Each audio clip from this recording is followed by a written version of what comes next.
যে এটা ইমোশনাল হওয়ার কিছুই নাই, এটা আমাদের বাপদাদার কিছু না, শুধুমাত্র একটা খেলা। সহস্র মাইল দূরের আর্জেন্টিনা ব্রাজিলের জন্য আমরা নিজেদের ক্ষতি করব না। মানুষকে আল্লাহ দুনিয়ায় খেলার জন্য আত্মহতি দেওয়ার জন্য পাঠায় না। বাংলাদেশের মানুষ অনেক ইমোশনাল, বাংলাদেশের মানুষের আবেগ বেশি। সবার প্রতি অনুরোধ থাকবে যে এটা শুধুমাত্র একটি খেলা। এখানে আবেগী হয়ে উত্তেজিত হয়ে আপনারা কেউ নিজের ক্ষতি করবেন না। আমরা দেখেছি যে 12 জন মানুষ এই বিশ্বকাপে মারা গিয়েছে। মিডিয়া যেহেতু সমাজের দর্পণ, আপনাদের মাধ্যমে সারা দেশে যারা আর্জেন্টাইন সমর্থক তাদের কাছ থেকে অনুরোধ করতে চাই যে এটা ইমোশনাল হওয়ার কিছুই নাই, এটা আমাদের বাপদাদার কিছু না, শুধুমাত্র একটা খেলা। সহস্র মাইল দূরের আর্জেন্টিনা ব্রাজিলের জন্য আমরা নিজেদের ক্ষতি করব না। গল্প করতে করতে সংঘর্ষে জড়ানো অথবা অতিরিক্ত আবেগী হয়ে আত্মহননের পথ বেছে নেওয়া। মজুক বিরাট কারবার, জিতে নাও ফ্যামিলি কার, স্পোর্টস বাইক ছাড়াও লক্ষ লক্ষ নিশ্চিত গিফট। এগুলি কোনো বিবেকবান মানুষ করতে পারে না। মানুষকে আল্লাহ দুনিয়ায় খেলার জন্য আত্মহতি দেওয়ার জন্য পাঠায় না, মানব কল্যাণে পাঠাইছে। সুতরাং এ বিষয়ে আমাদেরকে সজাগ থাকতে হবে। আমরা শুধু আনন্দ উপভোগ করে বাসায় চলে যাবো, ঠিক এতটুকু। স্পেন যে ফাইনালে খেলবে অনেকেই এটা প্রত্যাশা করেনি, কিন্তু তারা যে জাদুকরী খেলা দেখালো, মানে আপনি কি প্রত্যাশা করেছিলেন কিনা যে স্পেন এসে ওয়ার্ল্ড কাপ পাবে? আপনি তাদের স্কোয়াডটা দেখেন, স্কোয়াডটা বিশেষ করে তাদের যে মিডফিল্ড এটা ওয়ার্ল্ড ক্লাস, এবং তাদের যে ডিফেন্ডিং সাইডটা সেটা ওয়ার্ল্ড ক্লাস। তারা হয়তোবা আমাদের দেশে হাইপ থাকে ব্রাজিল আর্জেন্টিনার, কিন্তু আপনি বিশ্ব পরিমণ্ডলে দেখবেন যে স্পেনের অনেক বড় ভক্তপুর রয়েছে। সুতরাং তারা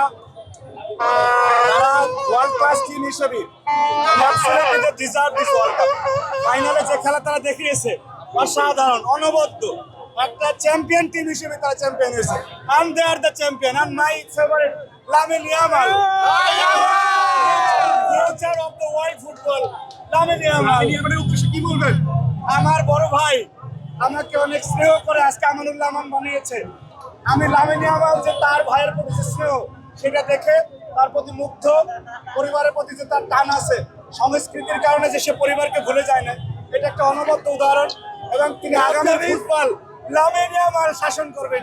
আমানুল্লাহ ভাই, আর্জেন্টিনা তো পরাজিত হয়েছে, তাদের উদ্দেশ্যে কি বার্তা থাকবে? পরাজিত হয় না, খেলা এটা পক্ষ বিপক্ষ থাকে। তারা অনবদ্য অসাধারণ ফুটবল উপহার দিয়েছে।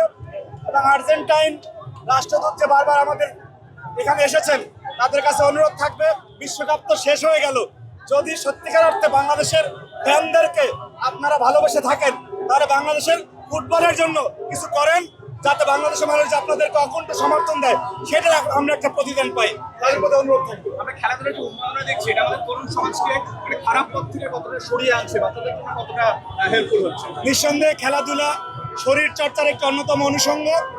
এটি মাদক থেকে দূরে রাখে, কিন্তু খেলায় বাজি ধরে আবার খেলায় হারলে জিতলে আপনার মনে করেন খারাপ পথে যাওয়া, সেটাও একটা খারাপ দিক। সুতরাং খেলাটাকে আমি বারবার বলেছি, খেলার মধ্যে আমরা সীমাবদ্ধ রাখবো। এইটা অতিরিক্ত আপনাদের কাছে অনুরোধ থাকবে যাতে কেউ কোনো প্রকার খারাপ কোনো পথ বেছে না নেয়। আমাদের কাছে বাংলাদেশের একজন নাগরিকের, আমাদের একজন ভাইয়ের জীবন আর্জেন্টিনা ব্রাজিলের চেয়ে অনেক বেশি দামি।